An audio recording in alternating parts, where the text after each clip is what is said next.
Hello.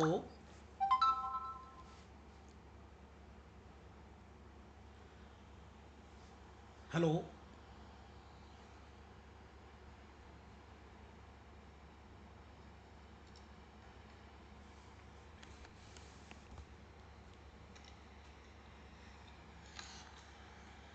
Hello.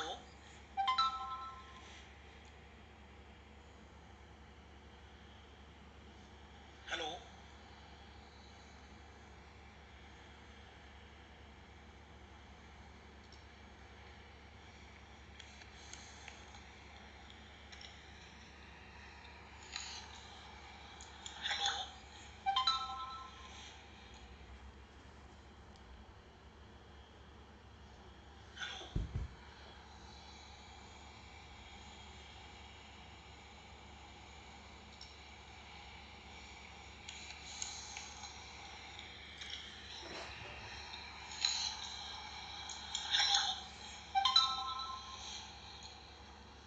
हाँ जी बच्चों, आपके पास वीडियोस पहुंची हैं। प्लायोस देखें आप सभी ने।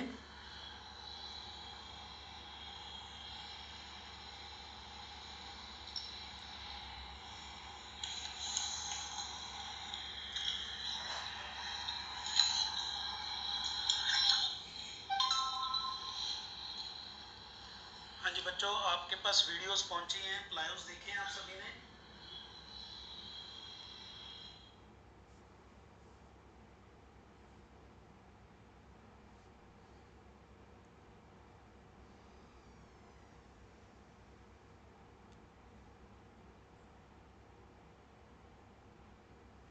अच्छे से आया समझ बच्चों चैप्टर? काफ़ी इम्पोर्टेंट चैप्टर है ये आपका। बोर्ड पॉइंट ऑफ व्यू से अगर हम देखें तो बोर्ड में 7-8 नंबर के क्वेश्चन आ जाते हैं इसमें से। हाँ जी, नीलम ने देखे हैं। कीर्ति यादव फैमिली, भूप सिंह। Good good. तो आपने देखे हैं सभी ने चैप्टर्स।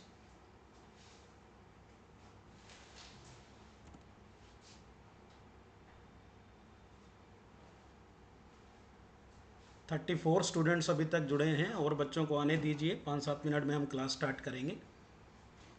कौन सा टॉपिक आपको इनमें से सबसे मुश्किल लगा? जो भी आपने ये चैप्टर पढ़ा, प्लायोस देखे, कोई ऐसा टॉपिक जो आपको सबसे डिफ़िकल्ट लगा समझने में?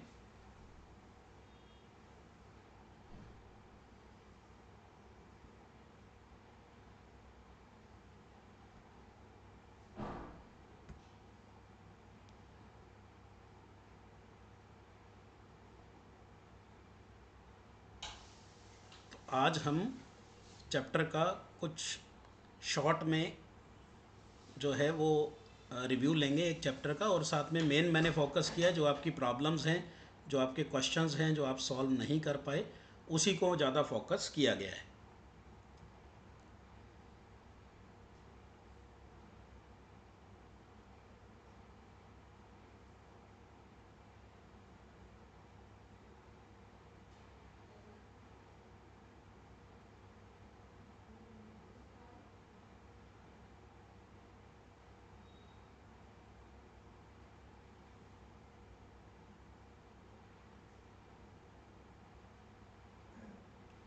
कोई बात नहीं बच्चों, ये गजानंद जो हैं वो कह रहे हैं कि सेकंड प्लायो में थोड़ा बहुत उनको प्रॉब्लम आई। कोई बात नहीं। हर्ष नागर भी कह रहे हैं कि पार्ट 2 वीडियो जो है उसमें थोड़ी सी प्रॉब्लम रही।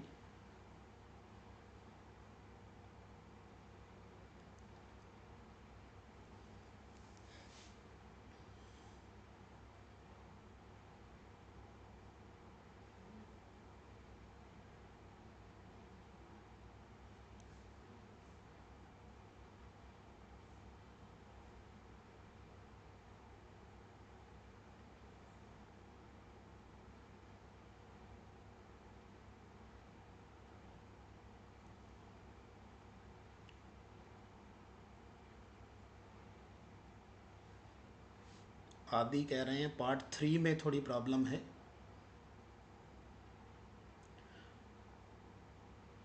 गुड इवनिंग सभी को। नमस्कार।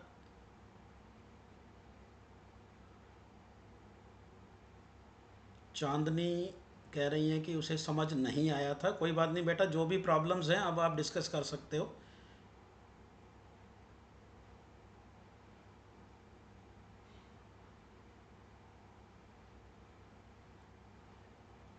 खुशुम Tanwar good evening.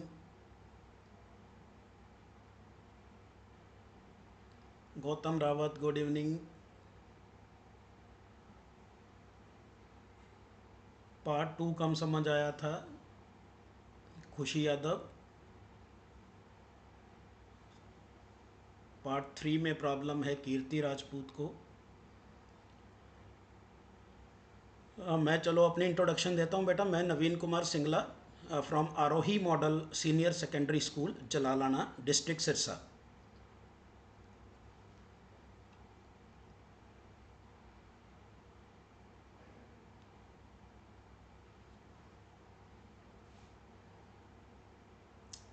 Gurvinder good evening. Praveen Rao good evening. Seema Gogia hello. Pawan Kumar, Lalita, Rohit good evening. Neeraj good evening. सभी को गुड इवनिंग। तो आज की क्लास करें हम स्टार्ट। तो बच्चों आज की जो हमारी क्लास है वो स्टार्ट करते हैं। तो हमारा चैप्टर है हाउ डू ऑर्गेनिजम्स रिप्रोड्यूस। जीव कैसे प्रजनन करते हैं।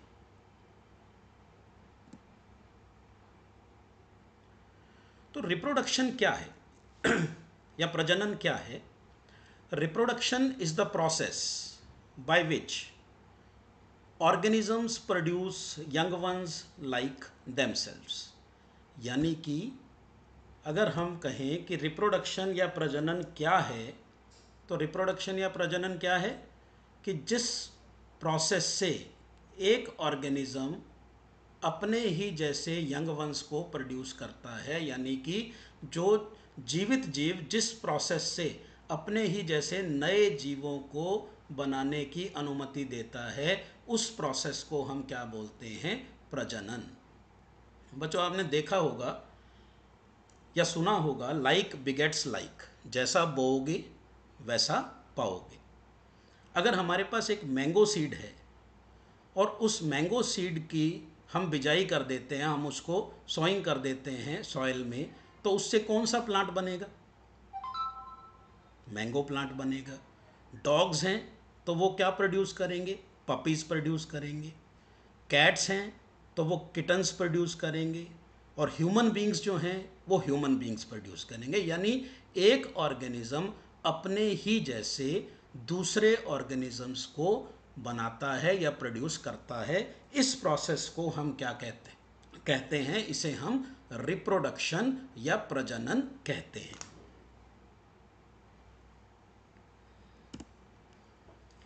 तो बच्चों पहला क्वेश्चन जिसमें ज़्यादा प्रॉब्लम आ रही थी, पहला क्वेश्चन है कि डीएनए की संरचना क्या है? The structure of DNA is. इसमें 4 ऑप्शंस आपको दिए हुए हैं। फर्स्ट इज गोलाकार यानी सर्कुलर। दूसरा है दोहरी कुंडली means double helix. Third C option है दोनों ए और बी। और फोर्थ ऑप्शन है उपरोक्त में से कोई नहीं। तो आइए हम डीएनए का स्ट्रक्चर देखते हैं। जो डीएनए है उसका स्ट्रक्चर एक हेलिकल स्टेयर्स की तरह है। अगर हम ट्विस्टेड लैडर कह सकते हैं हम इसको।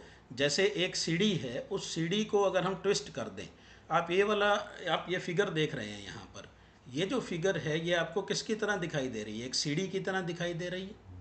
अगर इस सीढ़ी को अगर हम थोड़ा सा घुमा देते हैं, ट्विस्ट कर देते हैं, तो इस तरह का स्ट्रक्चर जो है वो हमारे पास बनता है। और इस तरह के स्ट्रक्चर को हम डबल हेलिकल या डबल हेलिक्स बोलते हैं। तो डीएनए का जो स्ट्रक्चर है वो कैसा है बच्चों? वो दोहरी कुंडली यानी कि डबल हेलिकल स्ट्रक्चर होता है। तो फर्स्ट का जो ऑप्शन है हमारे पास, वो करेक्ट ऑप्शन क्या होगा? इट विल बी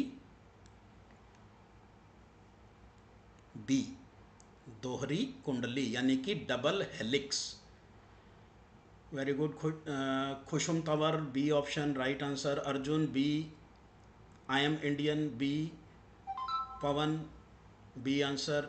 हाँ जी, मोस्टली जो हैं वो बी आंसर। नीलम, राधिका, सोहानी सभी जो हैं वो बी ऑप्शन बता रहे हैं। बहुत अच्छा बेटा। जो डीएनए है उसका जो स्ट्रक्चर है वो डबल हेलिक्स होता है, यानी कि दोहरी कुंडली स्ट्रक्चर जो है वो उसका होता है। डीएनए की संरचना क्या होगी? दोहरी कुंडली। बहुत अच्छा, बहुत अच्छा। सभी बच्चे जो हैं वो बी ऑप्शन दे रहे हैं। तो बच्चों, रिप्रोडक्शन यानी प्रजनन का सबसे पहला स्टेप क्या है? प्रजनन का सबसे पहला स्टेप होता है डीएनए रेप्लिकेशन। प्रजनन का सबसे पहला स्टेप है डीएनए रेप्लिकेशन, यानी डीएनए की प्रतिलिपि बनाना। जो डीएनए है वो डीएनए मैंने आपको बताया वो क्या है, वो सर्कुलर है इस तरह से। जो है वो डबल हेलिकल डीएनए प्रेजेंट है। ये वाला है, दो स्ट्रैंड हैं बच्चों डीएनए के। ये दो स्ट्रैंड जो हैं ये क्या होते हैं? ये सेपरेट हो जाते हैं और सेपरेट होके एक एक नया स्ट्रैंड जो है वो बनाते हैं। यानी एक डीएनए जो है उसके जैसा ही एक और डीएनए बनता है। ये एक डीएनए की एक कॉपी हो गई यहाँ पे। इसी तरह से दूसरे डीएनए की कॉपी जो है वो एक और कॉपी यहाँ पे बनती है। यानी जो पेरेंट में डीएनए प्रेजेंट था उसी की एक कॉपी जो है वो और बना लेते हैं। इसको हम डीएनए रेप्लिकेशन बोलते हैं, जो कि पहला स्टेप है रिप्रोडक्शन का, प्रजनन का। चाहे वो प्रोकैरियोटिक कोशिका के अंदर हो रहा है, चाहे वो यूकैरियोटिक कोशिका में हो रहा है। चाहे वो प्रोकैरियोटिक कोशिका में हो रहा है बच्चों, चाहे वो यूकैरियोटिक कोशिका में हो रहा है, जो डीएनए है वो अपनी एक कॉपी और बनाता है। सेल डिवीज़न से पहले, विभाजित होने से पहले जो है एक कॉपी और बनती है, जिस प्रोसेस को हम क्या बोलते हैं? DNA replication. तो रिप्रोडक्शन पता चल गया बच्चों क्या होता है। डीएनए रेप्लिकेशन यानी डीएनए की एक कॉपी और बनाना। डीएनए की कॉपी एक और बनाना, इसे हम क्या कहते हैं? DNA replication. तो इसमें अगर हम बात करें रिप्रोडक्शन, रिप्रोडक्शन आपको बताया कि अपने ही जैसे दूसरे इंडिविजुअल्स को बर्थ देना, प्रोड्यूस करना, इसे हम प्रजनन या रिप्रोडक्शन बोलते हैं। तो जो रिप्रोडक्शन है इसको हमने दो भागों में डिवाइड किया है। रिप्रोडक्शन दो तरह से होती है। प्रजनन के दो प्रकार हैं। दो प्रकार कौन कौन से हैं? एक को हम बोलते हैं अलैंगिक प्रजनन यानी असेक्सुअल रिप्रोडक्शन, और दूसरा क्या है? लैंगिक प्रजनन यानी सेक्सुअल रिप्रोडक्शन। तो असेक्सुअल यानी अलैंगिक प्रजनन और सेक्सुअल रिप्रोडक्शन यानी लैंगिक प्रजनन। तो रिप्रोडक्शन दो तरह का होता है।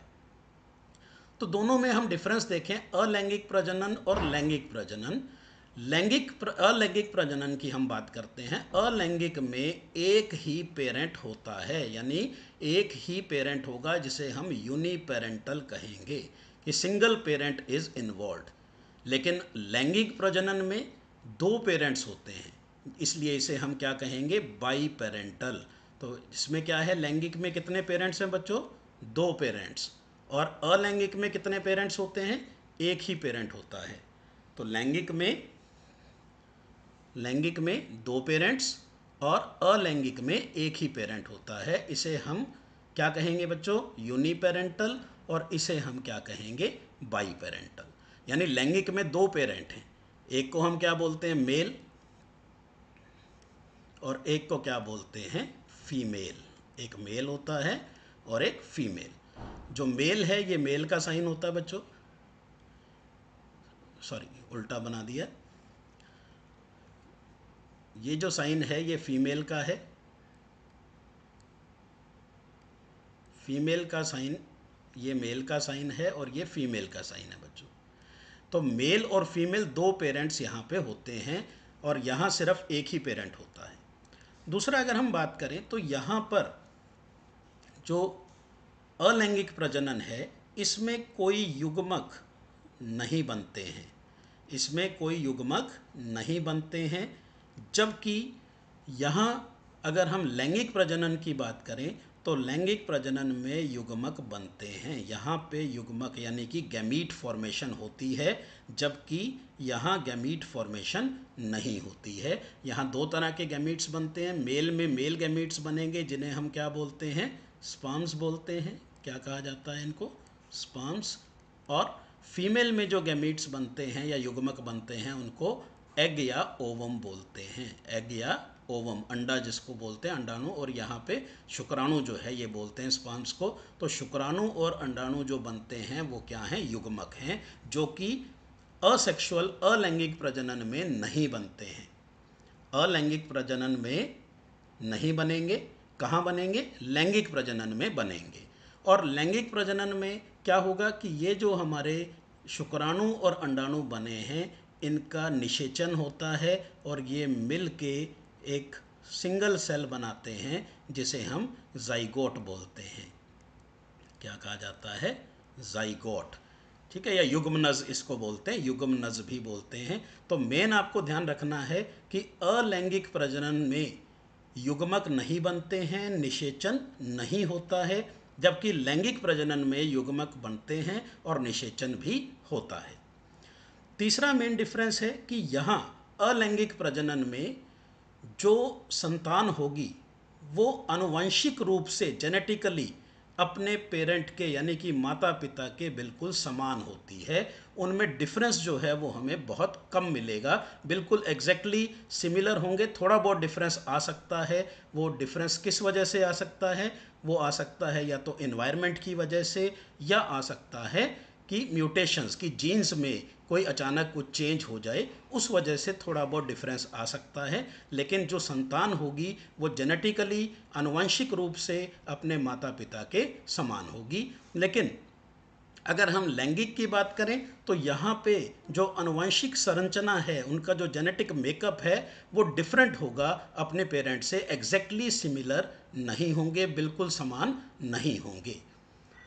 फोर्थ जो डिफरेंस है वो क्या है, वो है कि जो अलैंगिक प्रजनन है वो थोड़ा फास्ट होता है, रैपिड होता है, तेज होता है और थोड़ा सा सरल भी होता है। लेकिन लैंगिक प्रजनन की बात करें तो ये धीमी और अधिक जटिल होती है, यानी कि स्लो भी होगी और थोड़ा कॉम्प्लेक्स भी होती है यहाँ पे। तो लैंगिक प्रजनन थोड़ा कॉम्प्लेक्स प्रोसेस है, थोड़ा स्लो प्रोसेस है, जबकि अलैंगिक जो प्रजनन है वो फास्ट और सिंपल प्रोसेस है।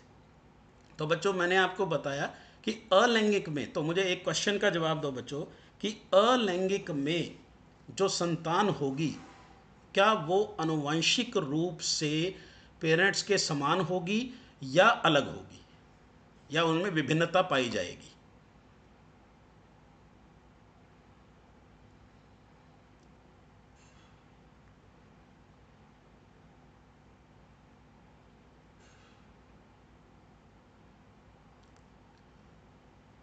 हाँ जी बच्चों,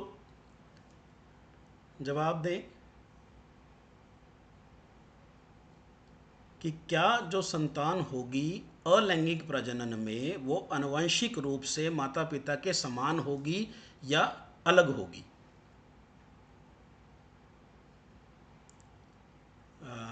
ये है, कार्तिक ने कहा है समान होगी, बिल्कुल समान होगी।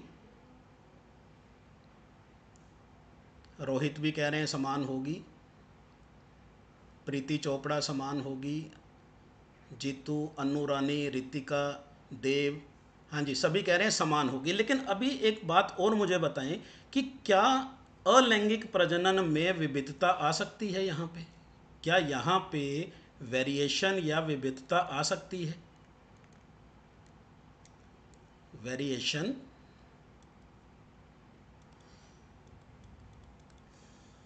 और विविधता यहाँ आ सकती है।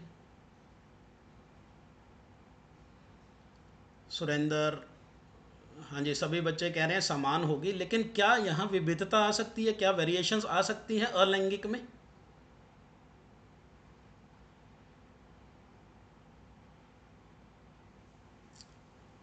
बिल्कुल सभी बच्चे कह रहे हैं समान होगी, बहुत बढ़िया। विविधता आ सकती है या नहीं आ सकती, तो ये आपको मैं बता रहा हूँ कि यहाँ पे विविधता आ सकती है अगर हम इन्वायरमेंट चेंज कर दें। एक सिंपल सा हम एग्जांपल लेते हैं, जो आइडेंटिकल ट्विन्स होते हैं, जो बिल्कुल जुड़वा एक जैसे होते हैं, वो आनुवंशिक रूप से तो सेम होते हैं, लेकिन अगर हम उन दो, मान लो दो भाई हैं, दोनों जुड़वा हैं, बिल्कुल एक जैसे हैं, एक को हम ऑस्ट्रेलिया भेज दें पढ़ने के लिए और एक को वेस्ट इंडीज़ भेज दें, तो उनमें कोई डिफरेंस आएगा? टाइम के साथ उनमें कोई डिफरेंस आएगा?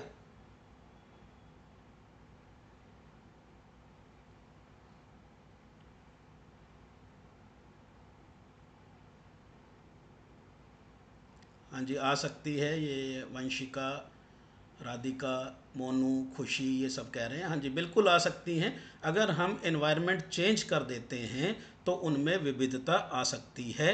कैसे आ सकती है? जैसे मैंने आपको एग्जांपल दिया कि दो जुड़वा अगर भाई हैं, उनको एक को हम ऑस्ट्रेलिया भेज देते हैं और एक को हम वेस्ट इंडीज़ भेज देते हैं, तो क्या होगा? जो ऑस्ट्रेलिया गया है वहाँ का जो इन्वायरमेंट है और जो वेस्ट इंडीज़ का इन्वायरमेंट है वो डिफरेंट है। वेस्ट इंडीज़ में जो धूप है वो बिल्कुल सीधा पड़ती है, तो उनका स्किन कलर जो है वो क्या हो जाएगा? डिफरेंट हो जाएगा। तो वेरिएशंस आ गई ना। तो वेरिएशंस अलैंगिक में भी आ सकती हैं, लेकिन ज़्यादातर जो विविधताएं हैं वो लैंगिक प्रजनन में पाई जाती हैं। तो असेक्सुअल रिप्रोडक्शन की कुछ टाइप्स मैं आपके साथ डिस्कस कर रहा हूँ। इसमें फर्स्ट जो टाइप है वो है द्विविखंडन, बाइनरी फिजन। फिजन पहले हम बात करेंगे। फिजन, फिजन क्या होता है? खंडन मतलब टूटना, स्प्लिट होना। एक ऑर्गेनिज्म या एक जीव अगर दो या दो से ज़्यादा सेल्स में विभाजित हो जाता है तो उसे हम फिजन कहते हैं।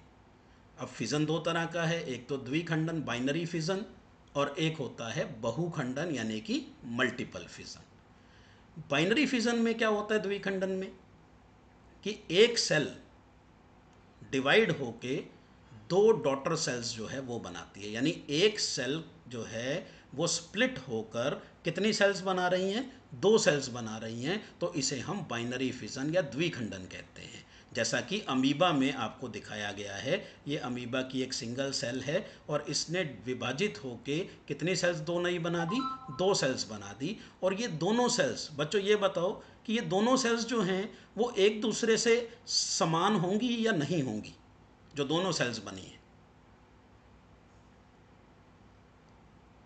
दोनों सेल्स जो बनी हैं, क्या वो समान होंगी या नहीं होंगी?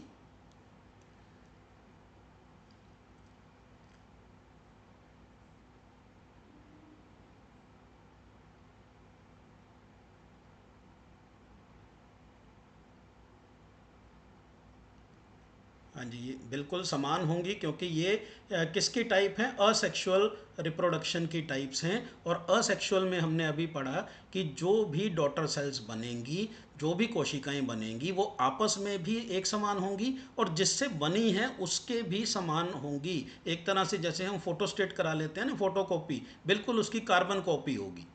तो यहाँ पे एक सेल अगर दो में विभाजित होती है तो उसे हम द्विखंडन बाइनरी फिजन कहते हैं। लेकिन अगर एक सेल दो से ज़्यादा में, जैसा कि आप ये साथ वाला डायग्राम देख सकते हैं बहुखंडन में, एक यहाँ पे प्लाज्मोडियम, कौन सा ऑर्गेनिज्म दिखाया गया है? प्लाज्मोडियम। कौन सी डिजीज़ कॉज करता है प्लाज्मोडियम हमारे अंदर? बता सकते हो बच्चों? प्लाज्मोडियम हमारे अंदर कौन सा रोग या कौन सी डिजीज़ कॉज करता है? मुकेश जो है बिल्कुल सही। मुकेश, खुशी, राधिका, यादव फैमिली, अशोक, बिल्कुल समान होगी। यस राइट, सभी आंसर, सभी का आंसर सही है। प्रवीण राव, राधिका, सुमित,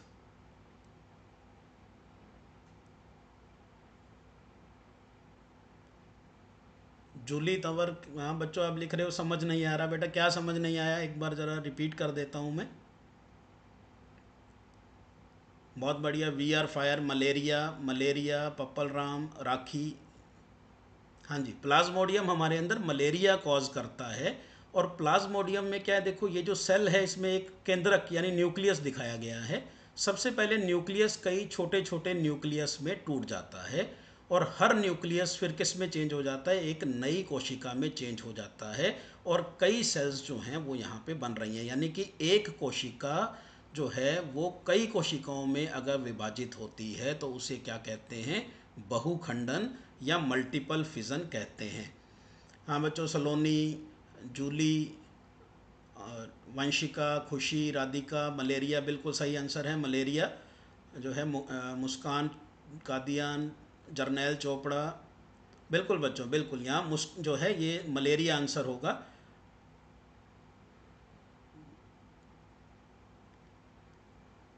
मोहित, मलेरिया आंसर है इसका, ठीक है।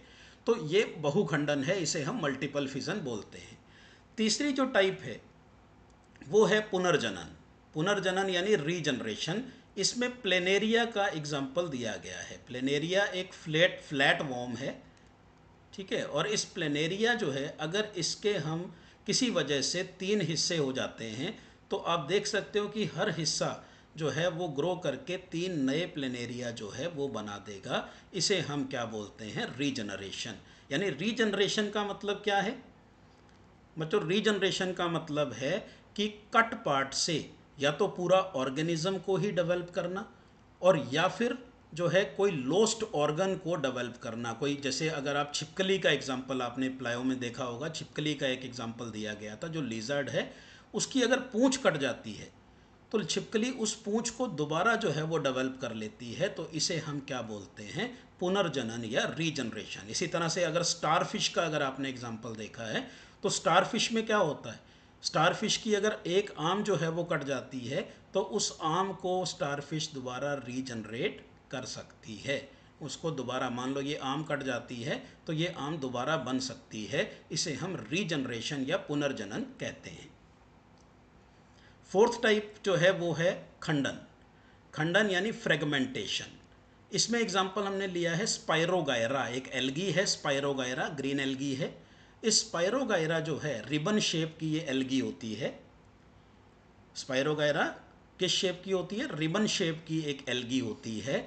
और जब ये पूरी तरह से मैच्योर हो जाती है तो उसके बाद इसकी जो रिबन है, इसकी जो जो फिलामेंट है, वो अपने आप कुछ छोटे छोटे टुकड़ों में टूट जाता है, जिन्हें हम फ्रेगमेंट्स जो हैं वो कहते हैं। और हर टुकड़ा ग्रो करके एक नया स्पाइरोगायरा बनाता है। तो बच्चों ये जो चारों टाइप्स हमने देखी, तो ये चारों टाइप्स किसकी हैं? ये चारों टाइप्स हैं जो हैं ये binary fission, multiple fission, regeneration और फ्रेगमेंटेशन। ये चारों जो हैं ये असेक्सुअल की टाइप्स हैं। इसके अलावा एक और टाइप है असेक्सुअल रिप्रोडक्शन की, जिसे हम मुकुलन या बडिंग बोलते हैं। जिसे हम मुकुलन या बडिंग बोलते हैं। इसमें हाइड्रा का एग्जाम्पल आपको शो किया गया है। हाइड्रा में क्या दिखाया बच्चों? देखो कि हाइड्रा में एक स्मॉल आउटग्रोथ जो है वो अराइज करती है। एक छोटी सी कली या बड इसको हम कहते हैं, ये यहाँ से अराइज करता है। धीरे धीरे ये बड ग्रो करता है और ग्रो करके एक नया हाइड्रा जो है वो प्रोड्यूस करता है। और फाइनली वो नया हाइड्रा यहाँ से डिटैच हो जाता है, रिमूव हो जाता है। तो अब एक हाइड्रा से कितने बन गए? 2 हाइड्रा बन गए। तो वो किससे बना है? बड से बना है। इस तरह के असेक्सुअल रिप्रोडक्शन को हम बडिंग या मुकुलन कहते हैं। अमरपाल, किसको क्या पार्ट रिपीट करना है बेटे? बडिंग को?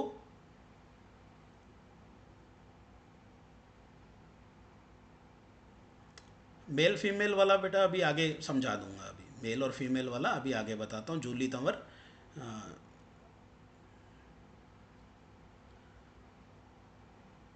तो ये मुकुलन है।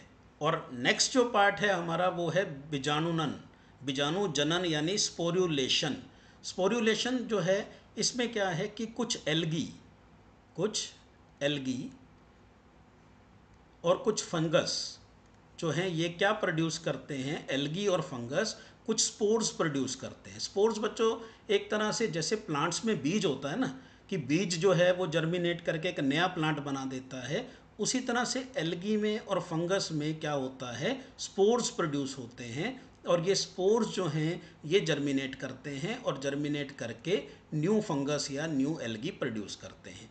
तो बीजाणु जो हैं ये, या बीजाणु भी हम बोलते हैं स्पोर्स को, तो बीजाणु भी जो है वो कैसे काम करता है? जैसे प्लांट्स में सीड्स काम करते हैं, ऐसे ही बच्चों स्पोर्स जो हैं वो काम करते हैं। Next, last type of asexual reproduction, यानी अलैंगिक प्रजनन की जो लास्ट टाइप है वो क्या है, वो है कायिक प्रवर्धन यानी वेजिटेटिव प्रोपेगेशन। बच्चों जनरली हम जो नया प्लांट बनाते हैं वो किससे बनाते हैं, सीड से।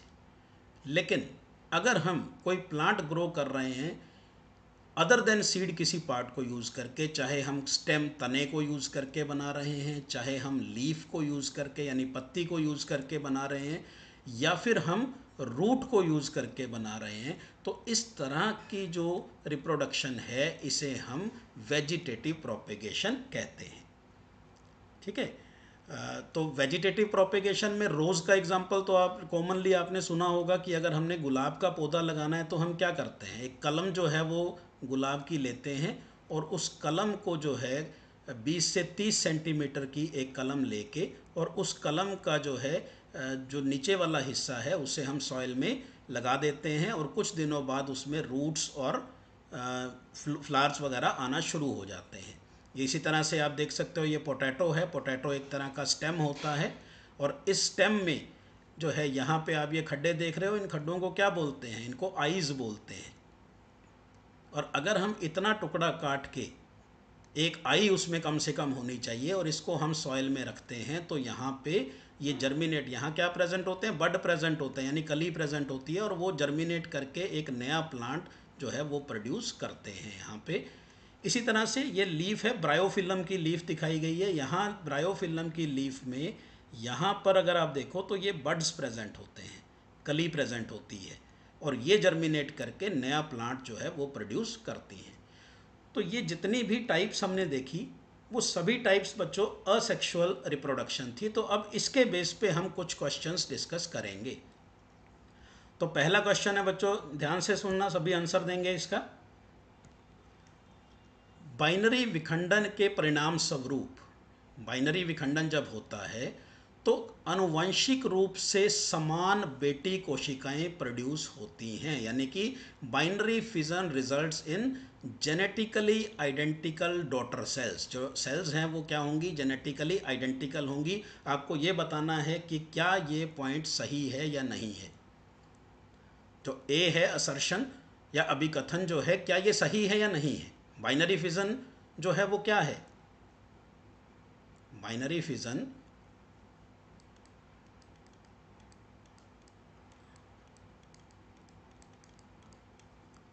अलैंगिक कौन सा प्रजनन है, अलैंगिक प्रजनन है। और अलैंगिक प्रजनन में क्या होता है, आनुवंशिक रूप से समान होते हैं, तो इसका मतलब जो हमारा अभिकथन है वो बिल्कुल सही है। सेकंड रीज़न अगर हम देखें तो प्रोकैरियोट्स में कोशिका विभाजन डीएनए प्रतिकृति प्रदर्शित नहीं करता है। देखो बच्चों, मैंने आपको सबसे पहला पॉइंट ही बताया कि चाहे प्रोकैरियोटिक कोशिका है चाहे यूकैरियोटिक है, वहाँ डीएनए रेप्लिकेशन तो होगा ही होगा। लेकिन यहाँ क्या कह रहा है कि डीएनए जो सेल डिवीज़न है प्रोकैरियोट्स में, उसमें डीएनए रेप्लिकेशन नहीं होता है। लेकिन चाहे वो प्रोकैरियोटिक सेल है चाहे वो यूकैरियोटिक सेल है, तो क्या होगा, उनमें डीएनए रेप्लिकेशन होगा, डीएनए प्रतिकृति प्रदर्शित होगी। तो इसका मतलब जो असर्शन है वो तो हमारा ठीक है, लेकिन जो रीज़न है वो गलत है। तो क्या आंसर हो गया इसके बेस पे, हमारा सी ऑप्शन होगा। हमारे ऑप्शन क्या होगा, सी ऑप्शन होगा। बजेंद्र सिंह बिल्कुल करेंगे दोस्ती, आप एक बार इधर ध्यान दें थोड़ा सा। हाँ जी, सी ऑप्शन बच्चों। B, most of the students B option दे रहे हैं, लेकिन शायद अब आपको समझ आ गया होगा कि बाइनरी विखंडन में आनुवंशिक रूप से समान कोशिकाएं तो बनेंगी, लेकिन प्रोकैरियोट्स में भी डीएनए प्रतिकृति प्रदर्शित होती है। चाहे प्रोकैरियोटिक कोशिका है चाहे यूकैरियोटिक है, दोनों में डीएनए जो है उसकी प्रतिकृति यानी डीएनए रेप्लिकेशन होगा। जबकि यहाँ दिया हुआ है कि नहीं होगा, लेकिन होता है, इसलिए जो रीज़न है वो गलत है। हाँ जी बच्चों, सी ऑप्शन बिल्कुल। श्रुति दैया, कन्हैया, प्रीति, रितिका, अनुष्का, श्रुति दहिया, जीतू यादव, अर्जुन, हाँ जी सभी C option. Vanshika, Amarpal, Amarpal B option नहीं होगा बच्चे, सी होगा। राधिका, नीरज शर्मा सी, अर्जुन बिल्कुल सभी बच्चे सी ऑप्शन, बिल्कुल सी ऑप्शन जो है वो होगा। नेक्स्ट क्वेश्चन देखते हैं बच्चों। ये एक आपको चित्र दिखाया गया है और इस चित्र में देखकर आपको ये बताना है कि यहाँ पर किस तरह की रिप्रोडक्शन यानी कि प्रजनन हो रही है, यानी प्रजनन किस तरह का प्रजनन है या विच टाइप ऑफ रिप्रोडक्शन इस फिगर में दिखाया गया है। हाँ जी बच्चों बिल्कुल सही, बिल्कुल लास्ट ऑप्शन जो है वो सी ऑप्शन है, बहुत बढ़िया। सुरेंद्र जोशी, ज्योति, मुस्कान, गजेंद्र, नीरज शर्मा, मनीराम, सतपाल वेट, बिल्कुल सही सी ऑप्शन है। अब बच्चों इस क्वेश्चन को देखो, इस क्वेश्चन में किस तरह का रिप्रोडक्शन या प्रजनन दिखाया गया है। तो पहला ऑप्शन है पुनर्जनन यानी रीजनरेशन, दूसरा है द्विखंडन यानी बाइनरी फिजन, तीसरा है बहुखंडन यानी मल्टीपल फिजन, और फोर्थ ऑप्शन है इनमें से कोई नहीं, नन ऑफ अबव। तो बच्चों ये कौन सी सेल दिखा रखी है, ये क्या बोलते हैं इसको?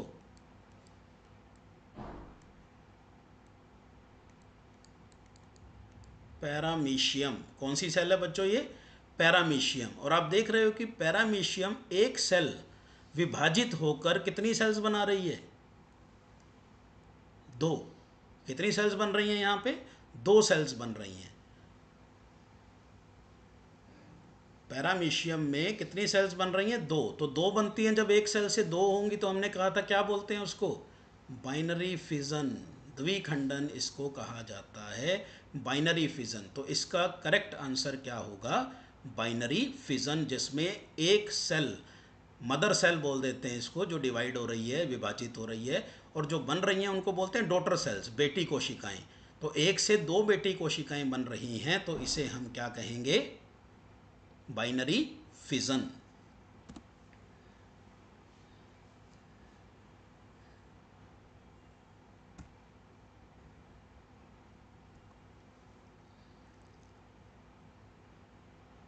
प्रीति चोपड़ा, वनिका, हाँ जी बी ऑप्शन, बहुत बढ़िया बी ऑप्शन है। कुछ बच्चे अभी भी सी और ए लिख रहे हैं, लेकिन Isha Sheoran B, Neeraj Kumar B, crazy time binary fission B option, बहुत बढ़िया बी ऑप्शन है। बहुत अच्छे, बहुत अच्छे। बी ऑप्शन जो है ये समझ आ गया, क्योंकि एक सेल विभाजित होकर, एक कोशिका विभाजित होकर कितनी कोशिकाएं बना रही है? दो। तो बच्चों अगला क्वेश्चन देखते हैं। अगला क्वेश्चन है, निम्नलिखित में से कौन सा अलैंगिक प्रजनन की विशेषता है? Which of the following is characteristic of asexual reproduction. हमने अभी असेक्सुअल रिप्रोडक्शन पढ़ा है बच्चों। तो असेक्सुअल में क्या होता है देखो, ए ऑप्शन देखो, संतान आनुवंशिक रूप से माता पिता के समान होती है, यानी offsprings are genetically identical to the parent. B option है कि दो माता पिता की आवश्यकता होती है। क्या अलैंगिक में दो माता पिता होते हैं बच्चों? क्या अलैंगिक में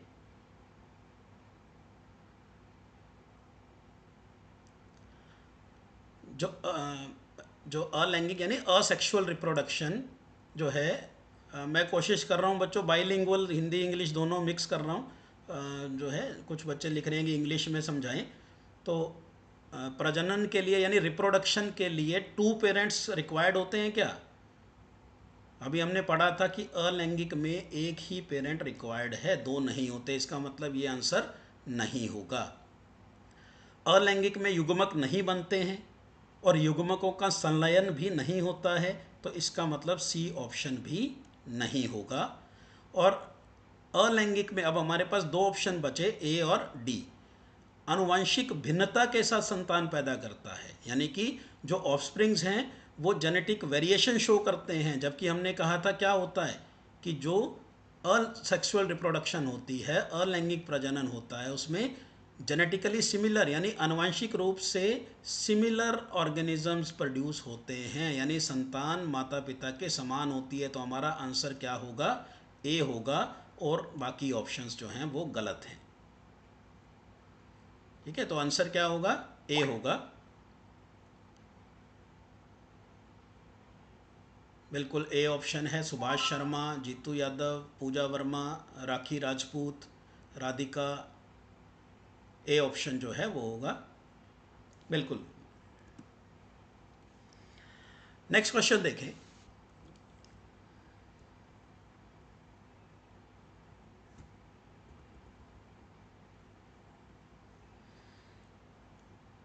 मनीष सिंह, प्रीति, रोहित, हाँ जी, ए ऑप्शन बिल्कुल। असेक्सुअल में बेटा जूली आप कह रहे हो कि असेक्सुअल समझ नहीं आया। असेक्सुअल रिप्रोडक्शन वो रिप्रोडक्शन होती है, एक मिनट मैं थोड़ा सा रिपीट कर रहा हूँ। असेक्सुअल, असेक्सुअल वो रिप्रोडक्शन है जिसमें सिंगल पेरेंट होता है, यूनिपेरेंटल है, ठीक है, और जो संतान पैदा होगी यानी जो ऑफस्प्रिंग्स प्रोड्यूस होंगे they are similar to their parents, यानी अपने पेरेंट्स से जेनेटिकली सिमिलर होगा, और इसमें कोई गैमीट फॉर्मेशन नहीं होती है, फर्टिलाइजेशन नहीं होती है, उसे हम असेक्सुअल रिप्रोडक्शन कहते हैं।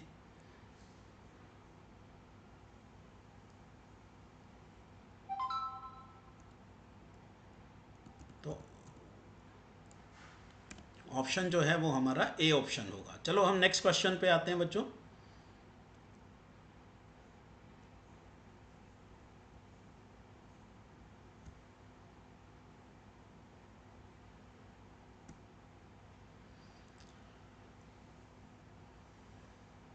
नेक्स्ट क्वेश्चन है कि प्लेनेरिया का हमने एग्जाम्पल पढ़ा था। हमने कहा कि प्लेनेरिया जो है उसकी तरह उसमें क्या होता है? रीजनरेशन होती है। अगर प्लेनेरिया की तरह छिपकली को आधा काट दिया जाए तो दोनों भागों का क्या होगा? Means like a planaria, if a lizard is cut into two half, what will happen to both the parts? यानी अगर हम प्लेनेरिया की तरह छिपकली को आधा काट देते हैं तो दोनों भागों का क्या होगा? एक आंसर है दोनों भाग पूरी छिपकली के रूप में विकसित हो जाएंगे, यानी दोनों पार्ट जो हैं वो ग्रो करके दो नई छिपकलियां बन जाएंगी। क्या ऐसा होगा बच्चों? नहीं, ऐसा नहीं होगा। सिर वाला भाग पूंछ और शरीर को पुनर्जीवित कर सकता है, जबकि पूंछ वाला भाग नया सिर नहीं बना सकता। The head part can regenerate the tail and body, but the tail part can not regenerate a new head. तीसरा है पूंछ वाला भाग सिर में बदल सकता है और सिर वाला भाग पूंछ में। और डी ऑप्शन है छिपकली के दोनों हिस्से मर जाएंगे। तो इसमें बेटा करेक्ट आंसर क्या होगा कि छिपकली के दोनों हिस्से जो हैं वो मर जाएंगे। छिपकली में रीजनरेशन तो होता है, पुनर्जनन तो होता है, लेकिन सिर्फ वो अपनी टेल को रीजनरेट कर सकती है। सिर्फ छिपकली की अगर पूंछ काट दी जाए तो वो पूंछ तो दोबारा बन जाएगी, लेकिन अगर छिपकली को बीच से काट दें तो वहाँ रीजनरेशन नहीं होगी। तो इसका जो करेक्ट आंसर होगा बच्चों वो क्या है? डी होगा। बहुत बढ़िया, डी आंसर जो है, बहुत बच्चे डी आंसर दे रहे हैं। प्रीति चोपड़ा, अशोक, सुरेश कुमार, यानी ममता जो है, ठीक है, बहुत बढ़िया, डी ऑप्शन, यानी छिपकली के जो है दोनों हिस्से मर जाएंगे, सिर्फ टेल को रीजनरेट कर सकती है, पुनर्जनन कर सकती है छिपकली, और अगर आधी काट दें तो नहीं हो सकता।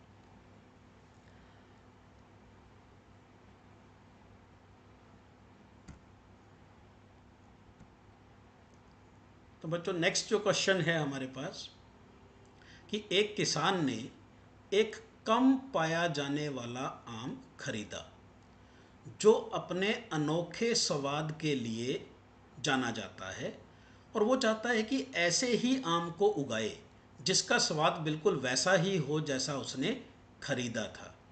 तो किसान को किस खेती की विधि को अपनाना चाहिए ताकि आम का स्वाद वही बना रहे? A farmer buys a rare mango known for its unique taste, उसका टेस्ट बहुत अच्छा है, उसने वो आम खरीदा, and he wishes to grow more mangoes that have exact same taste as that the one he bought. Which method of cultivation should the farmer adopt to ensure that the mangoes taste the same? तो क्या होगा बच्चों, क्या वो बीज से कर सकता है, सीड सोइंग से, या क्रॉस पॉलिनेशन से, या वेजिटेटिव प्रोपेगेशन, या नन ऑफ द अबव, उपरोक्त में से कोई नहीं? तो बच्चों अभी हमने पढ़ा कि अगर हमें सेम चीज़ चाहिए तो समान जेनेटिक अगर हम संरचना चाहते हैं, आनुवंशिक रूप से समानता चाहते हैं, तो हमें क्या करना है? अलैंगिक, असेक्सुअल, और इनमें असेक्सुअल कौन सा है? कायिक प्रवर्धन, जिसे वेजिटेटिव प्रोपेगेशन बोलते हैं। तो राइट आंसर जो है वो सी ऑप्शन जो है वो राइट आंसर होगा, वेजिटेटिव प्रोपेगेशन। तो ये जो क्वेश्चंस थे ये अभी हम जो पढ़ रहे हैं मेन वो कौन से जो है टॉपिक से हैं? ये असेक्सुअल के क्वेश्चंस हैं सारे, असेक्सुअल। हाँ जी, सी ऑप्शन बिल्कुल जो है सी ऑप्शन होगा। ये कुछ जो है सुरेश कुमार बी लिख रहे हैं, नहीं बी नहीं, इसमें सॉरी जो लास्ट था उसमें सी ऑप्शन है, कायिक प्रवर्धन, वेजिटेटिव प्रोपेगेशन। अमित कुमार, अशोक, नीरज शर्मा, मनीष सिंह, बिल्कुल सी ऑप्शन होगा। तो सी ऑप्शन जो है वो करेक्ट आंसर है। Arjun C option, Jarnail Chopra C option, Ashok, Jagpal, Preeti Chopra, बिल्कुल सी ऑप्शन जो है वो करेक्ट ऑप्शन है।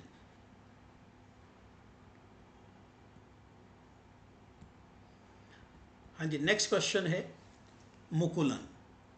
हाइड्रा में मुकुलन होने के बारे में निम्नलिखित में कौन सा कथन सत्य है? इनमें से कौन सा कथन सत्य है? Which of the following statements about budding, budding में हाइड्रा में अगर बडिंग होती है तो इनमें से कौन सी स्टेटमेंट जो है वो सबसे सही है? तो हाइड्रा में मुकुलन होने से यौन प्रजनन होता है। क्या जो बडिंग है वो सेक्सुअल रिप्रोडक्शन की टाइप है बच्चों? हमने पढ़ा था कि जो प्रजनन है, जो ये बडिंग है यानी मुकुलन है, वो किसकी टाइप है? असेक्सुअल की टाइप है। तो इसका मतलब ए जो ऑप्शन है वो हमारा गलत है।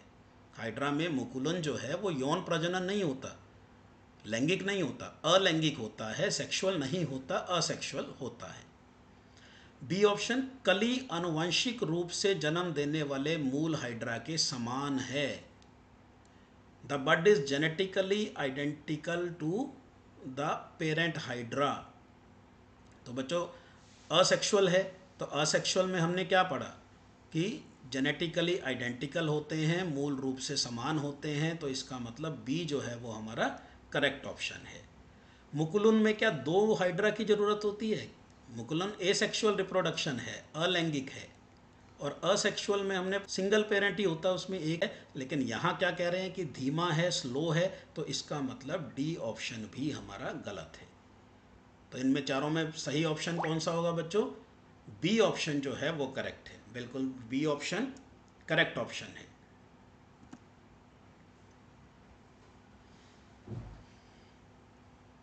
बी ऑप्शन ठीक है। अशोक, ललिता, जगपाल, जीतू यादव, अमृत सिद्धू, नीरज कुमार, बी ऑप्शन है, ठीक है, बी ऑप्शन बहुत बढ़िया, बी ऑप्शन है। नेक्स्ट क्वेश्चन पे आते हैं बच्चों। नेक्स्ट क्वेश्चन है कि रिया अपने बगीचे में पौधे लगा रही है। उसने देखा कि कुछ पौधों के फूल में केवल नर प्रजनन अंग यानी पुंकेसर ही है उसमें, और जबकि कुछ पौधों में केवल मादा प्रजनन अंग ही होते हैं। तो रिया यह सोचने लगी कि ये फूल एक ही पौधे पर क्यों नहीं होते। तो हम रिया को हम कैसे समझाएंगे कि ये फूल किस प्रकार के हैं और इनका क्या महत्व है? तो देखो बच्चों, जो फूल हैं वो दो तरह के होते हैं। आपने एक तो पढ़ा होगा बाईसेक्सुअल फ्लावर्स या उभयलिंगी फूल। बाइसेक्सुअल और उभयलिंगी। उभयलिंगी जो फूल होते हैं बच्चों, उसमें क्या होता है, उसमें मेल जो है नर जनन अंग पुंकेसर भी प्रेजेंट है, और जो फीमेल रिप्रोडक्टिव पार्ट जो है वो भी यहाँ पे प्रेजेंट है। तो जिसमें मेल और फीमेल, नर और मादा अंग दोनों प्रेजेंट होते हैं, उसे उभयलिंगी या बाइसेक्सुअल फ्लावर्स बोलते हैं। जबकि एक लिंगी की हम बात करें तो एक लिंगी फूल वो होते हैं जिसमें या तो सिर्फ फूल में जो है मादा जनन अंग प्रेजेंट हो या सिर्फ नर जनन अंग प्रेजेंट हो। जैसे ये ग्रेप्स का दिखाया है मैंने, ये ग्रेप्स में अगर अंगूर में हम देखें तो इसमें ये जो फूल हैं अंगूर के, इसमें सिर्फ मादा जनन अंग प्रेजेंट है, स्त्री केसर है, पुन केसर नहीं है। तो ये एक तरह से एक लिंगी फूल है। इसी तरह से यहाँ अगर हम देखें तो ये जो है इसमें सिर्फ क्या प्रेजेंट है, नर अंग जो है वो प्रेजेंट है, पुंकेसर प्रेजेंट है। तो जिसमें सिर्फ पुंकेसर और स्त्री केसर अलग अलग फूलों में पाए जाते हैं उन्हें एक लिंगी फूल या यूनिसेक्सुअल फ्लावर्स बोलते हैं। जिसमें दोनों अंग एक ही फूल में पाए जाते हैं उसे उभयलिंगी फूल बोलते हैं, यानी बाइसेक्सुअल। तो यूनिसेक्सुअल का एग्जांपल आप दे सकते हो। यूनिसेक्सुअल का मेन पपाया, पपीता, क्या एग्जांपल है इसका, पपाया, पपीता जो है वो यूनिसेक्सुअल है। इसमें जो है नर का जो पेड़ होता है वो अलग होता है, मादा का अलग होता है। अगर हम एक ही पेड़ लगाते हैं सिर्फ मादा का या नर का तो पपीते नहीं लगेंगे वहाँ पे, दोनों के पेड़ हमें पास पास में लगाने पड़ेंगे। पपाया है, इसमें आप मक्की का ले सकते हो, मेज़ का जो है वो भी यूनिसेक्सुअल होता है। कुकरबिट जो है, घिया तोरी वगैरह, इनमें भी जो है वो क्या है, यूनिसेक्सुअल है। बाइसेक्सुअल में आप एग्जांपल ले सकते हो, रोज़ बाइसेक्सुअल है, हिबिस्कस जो है वो बाइसेक्सुअल है, ये बाइसेक्सुअल होते हैं। अब हम सेक्सुअल रिप्रोडक्शन की बात करते हैं बच्चों।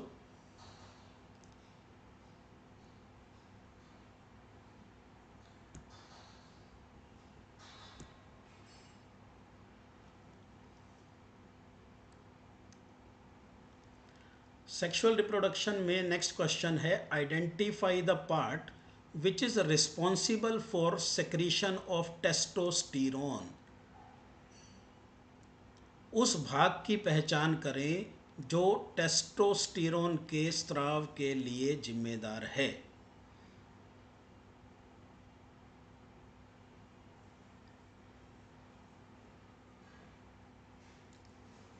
क्या होगा बच्चों, टेस्टोस्टेरोन क्या है, टेस्टोस्टेरोन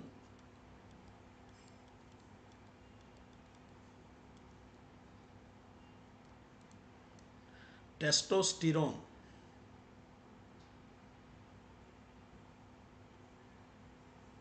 गजेंद्र त्यागी डी ऑप्शन सही है। पुष्पिंदर ए, रेणु जो है गलत आंसर है बच्चों।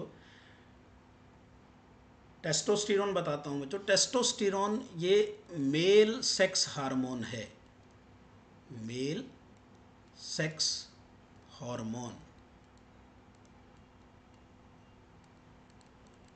जो भी मेल्स में चेंजेस आती हैं प्यूबर्टी के बाद, वो इस टेस्टोस्टेरोन की वजह से आती है। ये नर जनन तंत्र दिखाया गया है बच्चों।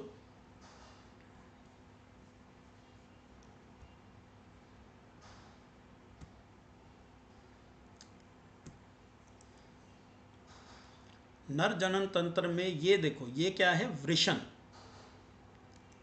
क्या बोलते हैं इनको, टेस्टिस। टेस्टिस जो हैं वो मेल्स में प्राइमरी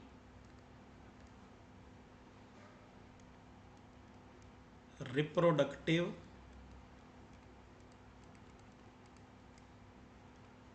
ऑर्गन्स, यानी कि प्राथमिक यौन अंग जो है नर में, वो क्या होते हैं, वृषण या टेस्टिस होते हैं, वृषण या टेस्टिस। और वृषण या टेस्टिस में यहाँ पे ये देखो, ये कुछ ट्यूब्स दिखा रखी हैं यहाँ पे, आपको नाम याद नहीं करना। ये देखो बहुत कॉइल्ड ये जो है ट्यूब्स प्रेजेंट है, इनको सेमिनिफेरस ट्यूब्यूल्स बोलते हैं। और इन ट्यूब्स के अंदर जो है वो स्पर्म्स फॉर्मेशन होती है। एक तो स्पर्म यानी शुक्राणु बनते हैं, और दूसरा जो हार्मोन टेस्टोस्टेरोन है वो भी टेस्टिस के अंदर जो है वो बनता है। यानी मेन जो शुक्राणु और टेस्टोस्टेरोन किस में बनते हैं?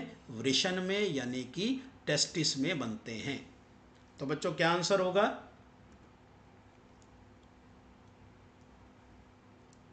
ये एस ऑप्शन, जो टेस्टिस है वो किससे दिखाया गया है? वो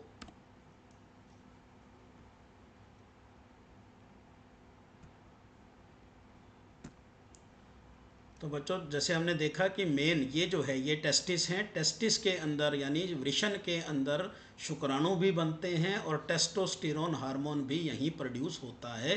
तो हमारा जो करेक्ट आंसर है वो क्या है? डी है। बिल्कुल Radhika D option, Ashok D option, Subhash Sharma D option. बिल्कुल बच्चों डी ऑप्शन है।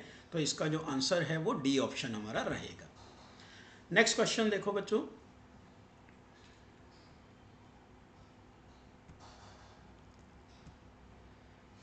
D option. हाँ जी डी ऑप्शन। यहाँ टिंकू सौदा, अर्जुन, राखी राजपूत। बिल्कुल बच्चों डी ऑप्शन है, बहुत बढ़िया, डी ऑप्शन जो है वो है। अब नेक्स्ट क्वेश्चन आप देखो, नेक्स्ट में दिया है फर्टिलाइजेशन। फर्टिलाइजेशन प्रोसेस कहाँ होता है, यानी निषेचन की प्रक्रिया कहाँ होती है। तो इसको समझने के लिए हम नेक्स्ट स्लाइड पे जाते हैं। तो ये यहाँ पे मादा जनन अंग दिखाए गए हैं। तो क्या होता है बच्चों, मादा जनन अंग की अगर हम बात करें तो ये है अंडाशय। अंडाशय को हम बोलते हैं ओवरीज। और ओवरीज जो हैं वो प्राइमरी सेक्स ऑर्गन्स हैं फीमेल्स में। Primary sex organs in females, ठीक है। तो फीमेल्स जो हैं, ओवरीज जो हैं, ये क्या, जैसे मेल्स में जो टेस्टिस हैं उनको हमने प्राथमिक यौनांग कहा था, यहाँ ओवरीज को, अंडाशय को हम प्राथमिक यौनांग कहेंगे। और इसमें क्या प्रोडक्शन होती है? एग प्रोडक्शन, यानी एग जो बनता है वो कहाँ बनता है? ओवरीज में। और ओवरीज से वो एग जो है वो कहाँ आ जाता है? वो अंडवाहिनी यानी कि फैलोपियन ट्यूब्स में आ जाता है। फैलोपियन ट्यूब, यहाँ पे एग, यानी एग प्रोड्यूस किसने किया? एग बनाया किसने? ओवरीज ने। ओवरीज से एग जो है वो कहाँ आ गया? फैलोपियन ट्यूब में आ गया। ठीक है बच्चों, फैलोपियन ट्यूब में एग आ जाता है। मेल क्या करता है? मेल अपना पेनिस योनि में इंसर्ट करता है। योनि को हम वजाइना बोलते हैं। वजाइना में मेल अपना पेनिस इंसर्ट करता है और अपने स्पर्म्स को यहाँ रिलीज कर देता है योनि में। और ये जो स्पर्म्स हैं ये धीरे धीरे स्विम करके ऊपर पहुंचते हैं यूट्रस यानी कि गर्भाशय। गर्भाशय को क्या बोलते हैं? यूट्रस। इसको यूट्रस बोलते हैं। और जो स्पर्म्स हैं वो मूव करके, स्विम करके जो है वो पहुंच जाते हैं कहाँ? अंडवाहिनी में, यहाँ पहुंच जाते हैं। और हजारों स्पर्म्स यहाँ पहुंचते हैं, उनमें से एक स्पर्म जो है वो यहाँ एग के साथ, शुक्राणु और अंडाणु जो है उनका क्या होता है? निषेचन होता है, फर्टिलाइजेशन होती है। तो यानी फर्टिलाइजेशन कहाँ होती है? अंडवाहिनी यानी कि फैलोपियन ट्यूब में होती है। तो देखें हम पिछले क्वेश्चन पे, तो बच्चों समझ आ गया कहाँ हो रही है?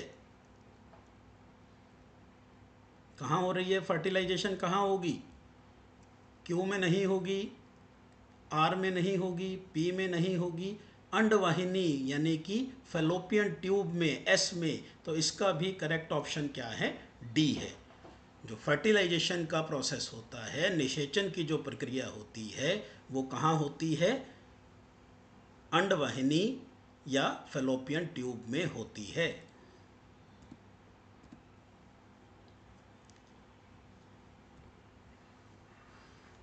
बहुत अच्छे, डी ऑप्शन, सभी डी ऑप्शंस बता रहे हैं। बहुत बढ़िया, Kanhaiya Kumar, Manju Lalit, Bhavna D option, Subhash D option, Radhika, बहुत बढ़िया बहुत बढ़िया, सभी डी ऑप्शन जो है वो इसका करेक्ट आंसर होगा। जो निषेचन है वो कहाँ होता है? अंडवाहिनी यानी कि फेलोपियन ट्यूब में होता है। नेक्स्ट क्वेश्चन है बच्चों, how would the use of contraceptive pills, contraceptive pills जो हैं गर्भ निरोधक गोलियों को बोलते हैं, उससे वुमेन की जो एबिलिटी है कंसीव करने की, एक जो है प्रेग्नेंट होने की, कंसीव करने की, उस पर क्या असर होता है? यानी गर्भ निरोधक गोलियों का उपयोग एक महिला की संतान को गर्भ धारण करने की क्षमता को, क्या पूछा गया बच्चों, ध्यान देना है, क्षमता को कैसे प्रभावित करेगा? तो इसमें बच्चों मैं आपको बता दूं कि अगर कोई फीमेल कॉन्ट्रासेप्टिव पिल्स यानी गर्भ निरोधक गोलियां ले रही है, तो जब तक वो गोलियां ले रही है तब तक कुछ टाइम के लिए वो कंसीव नहीं करेगी, वो प्रेग्नेंट नहीं होगी। हाँ, लेकिन उसकी जो क्षमता है उस पे कोई असर नहीं पड़ेगा। उसकी जो एबिलिटी है, जो कंसीव करने की, प्रेगनेंसी की जो एबिलिटी है, उस पे कोई फ़र्क नहीं पड़ेगा। हाँ, कुछ टाइम के लिए प्रेगनेंसी रुक जरूर जाएगी, लेकिन मेन क्वेश्चन क्या पूछा गया कि एबिलिटी पे, क्षमता पे क्या फ़र्क पड़ेगा? तो एबिलिटी या क्षमता पे किसी तरह का कोई प्रभाव नहीं पड़ेगा। तो इसमें अगर हम ऑप्शन देखें तो it would increase her chances of conception, conception की, गर्भधारण की संभावनाओं को बढ़ा देगा, तो नहीं बढ़ाएगा ये। ठीक है, it would have no impact on her ability to conceive, हाँ जी, गर्भधारण की क्षमता पर कोई प्रभाव नहीं पड़ेगा। उसकी क्षमता, उसकी एबिलिटी जो है कंसीव करने की, उस पर कोई फ़र्क नहीं पड़ेगा। ये हमारा करेक्ट आंसर है। तो बी आंसर जो है वो यहाँ पे होगा। Amrit Sidhu, Preeti Chopra, Tanu Sharma B option, Arjun B option, Preeti Chopra, Bhavna, Kamlesh, Reena, Arjun, Mukesh B option.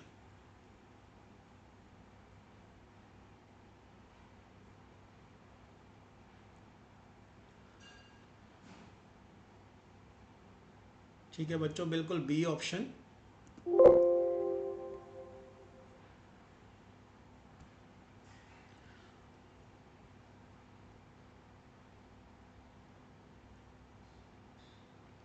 तो बच्चों ये हमारी क्लास यहाँ ख़त्म होती है।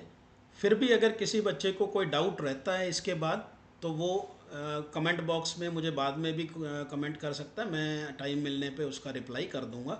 तो आशा करता हूँ कि बच्चों को जो भी क्वेश्चंस थे, डाउट्स थे, वो क्लियर हो गए होंगे। Thank you.